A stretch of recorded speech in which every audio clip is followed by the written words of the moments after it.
And this is part of how we avoid bypassing protectors, which is a real risk in IFS and something that can be very dangerous. Going Inside is a podcast on a mission to help people heal from trauma and reconnect with their authentic self. Join me, trauma therapist John Clarke, for guest interviews, real-life therapy sessions, and soothing guided meditations. Whether you're navigating your own trauma, helping others heal from trauma, or simply yearning for a deeper understanding of yourself, Going Inside is your companion on the path to healing and self-discovery. Download free guided meditations and apply to work with me one-on-one at johnclarketherapy.com. Thanks for being here. Let's dive in. My name is John Clarke. This is Going Inside Live. I'm a trauma therapist out here in San Francisco, California. I also run a teaching practice called Calm Again Counseling in San Francisco. And I'm a trainer, supervisor, consultant for therapists who are wanting to deepen their trauma work. Part of how I do that is through my program, Pathways to Self. You can join Pathways to Self at johnclarketherapy.com/pathways. It includes a weekly consult group where you can get help from me every single week in a small setting on Zoom. Highly recommend that you join that program if you're interested in working with me directly. If you have questions, submit them in the chat. Otherwise, I'm going to jump right in with our pre-submitted questions. First one is from Summer. Summer says, do you always go through all of the managers and firefighters before going to the first exile?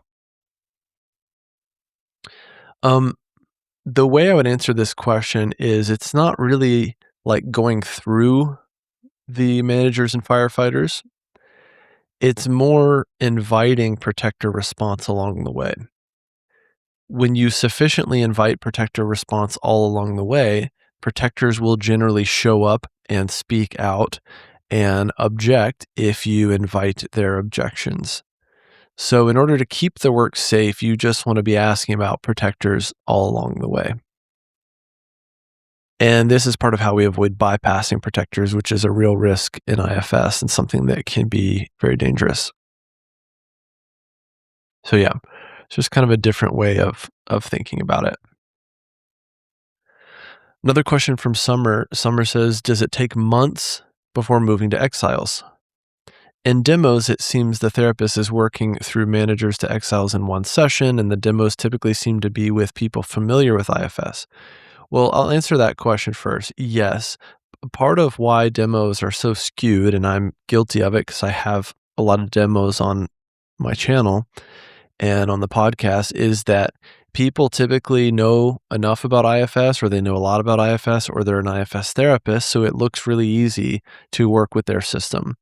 They might already have some awareness of their parts and some relationships with their parts, so that the therapist, like me, I'm benefiting from those connections and from that head start.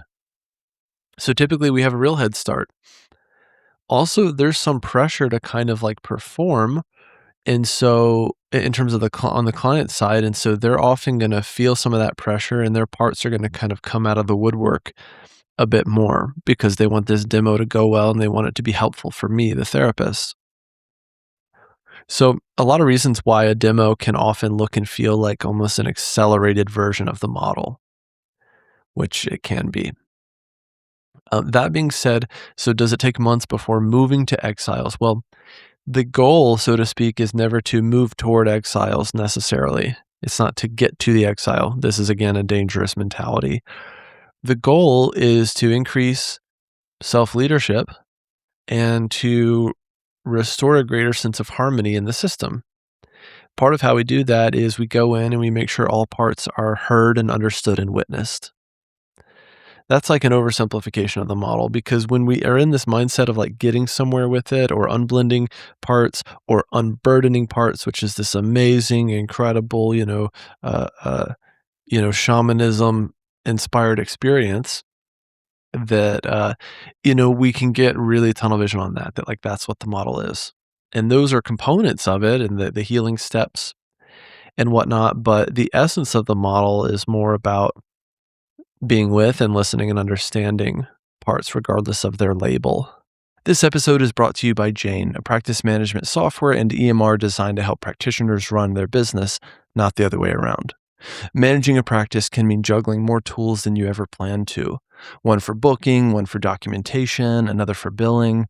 Each solves a small part of the puzzle, but because they don't work together, the manual admin adds up.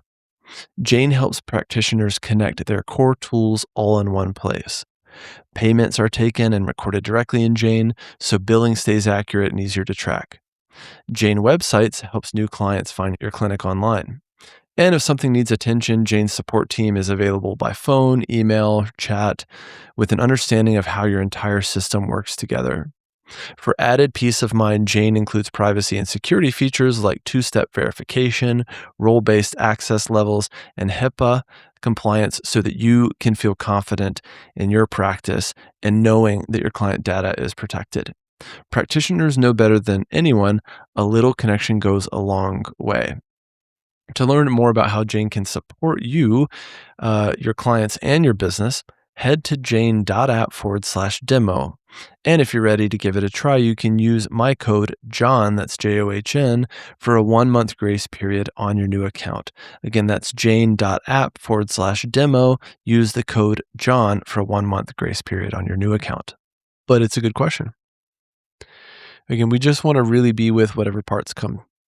And when we're in our self-energy and we are lacking an agenda, you'll feel it. It'll feel different. It'll feel like you're lacking an agenda. When you feel like you're trying to, quote, make something happen in a session, it'll feel like you have an agenda. There'll be a different energy toward it.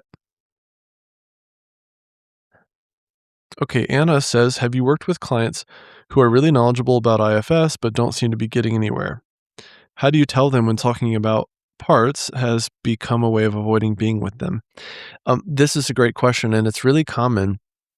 I had a client who he knew a lot about IFS, and he would literally go and do his IFS work and work with his parts on his own and then come and just report to me during session. Um, yes, it was very boring, but that's how his system worked, at least for the time being. And even though it was frustrating, and of course I wanted to get in there and help him, this is just how his system was organized, and it was proportionate to the degree of trauma in his system. So because of that, my job was just to follow his lead, right? In motivational interviewing, you would call this rolling with the resistance. I don't use the word resistance, but I just honor that this is how his system is working. And his way of staying safe is doing the work on his own and then telling me about it and having my thoughts and feedback. And then he would go and try stuff. That's just how the work happened, right? Eventually I would, want to get to a place with him where we're doing the work in session, but I also am not forcing it by any means. So yeah, a lot of clients are very savvy. They know about IFS and they will be in these kind of, quote, self-like parts where they're talking about parts and talking about the work, but not actually doing it. So the invitation, as always, is to invite them deeper and invite them to go from just talking about these parts to actually, quote, being with them. That's the shift, and where we're inviting them into a deeper level of work where we're actually doing insight work. Yeah. Okay, Chris says this is a marketing question, but in 2026, what simple marketing strategy would you focus on a few hours a month to find a few full pay clients? This is a really good question. I mean, the first thing I would say is your Google listing. This is a hard pivot from IFS, so bear with me. Um, your Google listing, Google business listing, formerly called Google My Business, is one of the easiest things to get traction with. Set up your listing, make sure it's fully active, fill out every single blank on that listing, upload pictures, new pictures, take pictures of your office with your cell phone, upload additional headshots of yourself, etc. IFS is simple but not easy. On the surface, it's about parts and self, but when you're in the room with a client, things can get complex fast. Helping someone meet a protective part or wounded exile, that takes skill, and most importantly, it takes safety.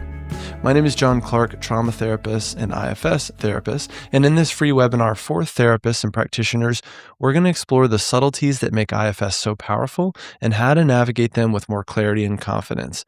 You're going to learn why safety is everything and how to do it well, what trips therapists up when applying IFS in practice, and a simple tool that you can begin using right away. If you want to go beyond theory and truly embody the work, then this is for you. Join the free webinar today. Link is in the description. Make sure that listing is fully complete and you've done everything to make it a very good and complete local listing. If you can, you might ask some colleagues or referral parties in your region for reviews on your listing, because we can't ask clients, right? But you could ask a colleague. They need to be in your area because it's a local listing. So their IP address needs to be local or regional at least. Beyond that, I would still do the same thing I've always done, which, for me, everything is Google focused. It's Google Ads, Google My Business, and SEO. It's really pretty boring, and email marketing. That's it. So build an email list, right? When people join your practice, when clients join your practice, get them to opt into the email list and then send out a monthly newsletter just to stay top of mind for people. Send out some trauma tips or whatever. So if you're working really hard to generate all these leads, and you might see hundreds of clients over the course of your career, but most therapists don't have a centralized place to track them and keep in touch with them. So an email list is where and how you can do that. And then with your SEO, honestly, I would just I'd probably get help with it.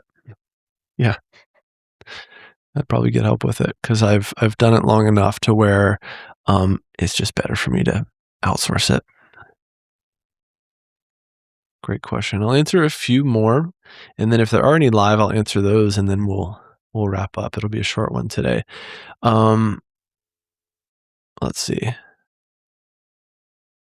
I don't know if I answered these before, but I'll keep going unless I hear otherwise. Mark says, how do you know when to ask a part to step back versus not? I have heard that the rule of thumb is that if you ask a part to step back 3 times, then and they keep blending, then that becomes a new target part. That's the IFS answer. I guess I'm and again, I don't know if I already answered this. I'm just not a huge fan of like this component anyway of like constantly asking parts to step back. It just feels a little rude to me. I get why we do it. I get the point. I get that you can do it nicely, but it just feels a little dismissive. So I'm more inclined, like when a part appears, just to invite it to the table, so to speak. Megan says, how long does it take for your parts to develop trust with a new provider?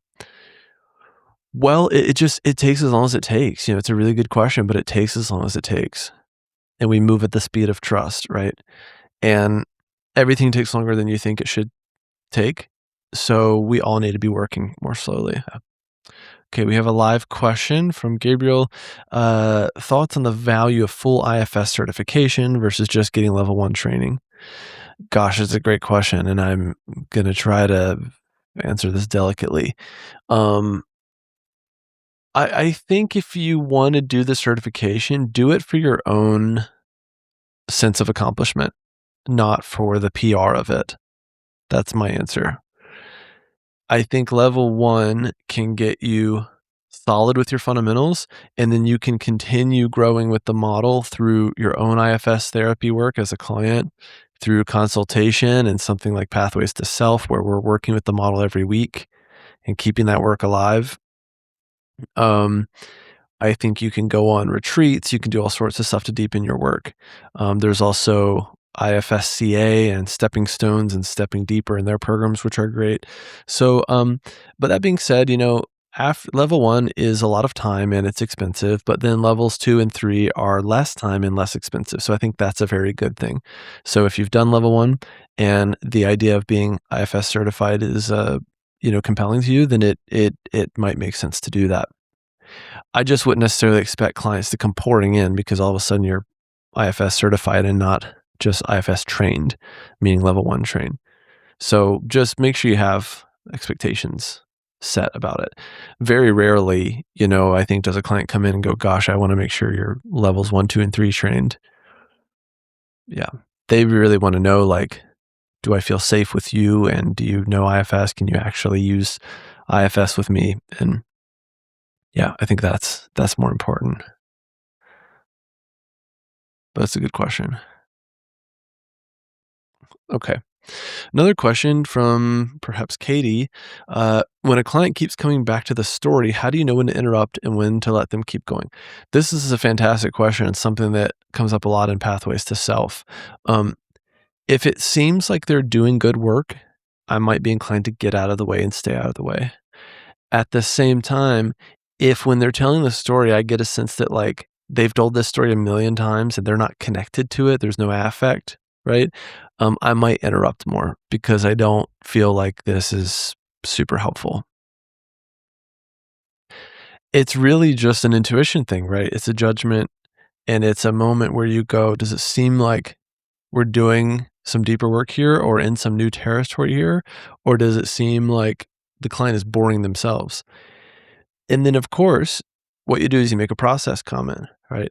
Hey, on one hand, I want to hear this full story if you want to tell me. On the other hand, I just want to make sure that you want to tell me this whole story, or check in to see if there's any parts that want to tell me something else or work on something else, right?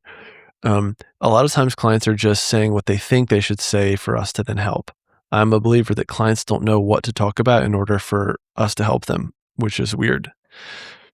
It's a weird admission, but I think it's true.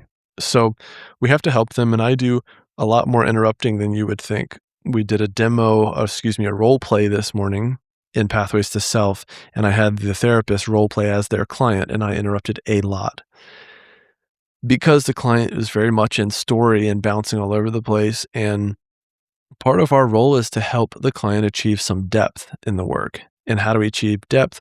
By shifting into an internal focus and keeping that internal focus there for as much as they can tolerate safely within their window of tolerance. So with this client, I was interrupting a lot because it was really hard for him to get that internal focus. So, you know, the point is the answer is it depends. And when in doubt, make a process comment. And if you do interrupt or you're afraid of interrupting, make a process comment about that. How is it for me to interrupt you? Is it okay for me to interrupt you? Can we do some contracting around me interrupting you? Or if there's a point at which me interrupting you is too much, you can also tell me and and I'll listen and just go back to bearing witness to your story. So it's a dance, right? Therapy's a dance. This whole thing is a dance. And so we, yeah, we want to invite them to dance. And when it's clunky, we try to talk about it being clunky and see if we can make it a dance again, right? Make it a back and forth. Okay. Probably be my last question from Gabriel again. Could you imagine a situation where it might be appropriate to connect with an exile without first getting permission from a protector? No, not really. Only if you're in the realm of um, direct access where you say, okay, I've tried to help the client access this part, but they're so blended with it and can't unblend. So I am accessing that part directly. And I am confident in the degree of self energy I'm in. And so I'm accessing it directly. But even then, you'd want to get permission from protectors or at least invite those protectors to be there as you access that part. So again, like the point of the model is not to quote, like, get to the exile. It's not an exile hunt. But a lot of times it can feel like that. The point of the model is to invite parts forward, right? And if you are in your loving self energy, then parts will come forward. They will come out of the woodwork to meet self and to be with the self energy of the therapist as well. So it's kind of it's a posture thing. And when you have a posture that is inviting and full of self energy, then parts are more inclined to come forward. Yeah. Versus me going in and trying to get somewhere and get to the parts, so to speak. So yeah, good question and an important distinction. As I said at the beginning, if you want to work with me in a small group setting, then coming to Pathways to Self is the thing to do. You can join anytime, you can cancel anytime at johnclarketherapy.com/pathways. You'll get access to our exclusive online community, all of my courses on IFS, my meditations, my demos with commentary, and then, of course, access to our weekly consult group with me and a small group of like-minded practitioners. So sign up at Pathways johnclarketherapy.com/pathways. I hope you enjoyed this. I look forward to talking to you in the next one, and have a great week. See you later. Bye-bye. Thanks for listening to another episode of Going Inside. If you enjoyed this episode, please like and subscribe wherever you're listening or watching, and share your favorite episode with a friend. You can follow me on Instagram, YouTube, and TikTok at John Clarke Therapy, and apply to work with me one-on-one at johnclarketherapy.com. See you next time.